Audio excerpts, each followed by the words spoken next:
రాబోయే 21 జూలై 2024 ఆదివారము నాడు గురు పౌర్ణమి వచ్చింది. ఇది వేద వ్యాస మహర్షి పుట్టినటువంటి రోజు. కాబట్టి మనము గురువులకి పూజించాలి.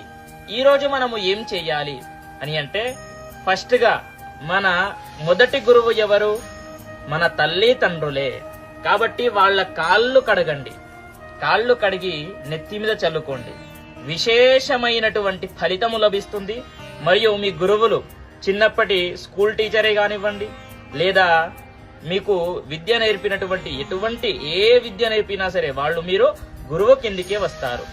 కాబట్టి వాళ్ళకి ఏదో దక్షిణ సహాయం చేయండి, వస్త్రదానము ఏదో ఒకటి దానంగా కాదు దక్షిణ రూపంలో ఇవ్వాలి. చూడండి, ఇంకా ఘాన్గాపూర్ వెళ్ళండి వీలైతే. ఓకేనా? ఘాన్గాపూర్ వెళ్ళండి. లేదు నాకు ఘాన్గాపూర్ వెళ్ళడం వీలు కాదు అని అంటే మేధా దక్షిణామూర్తి హోమం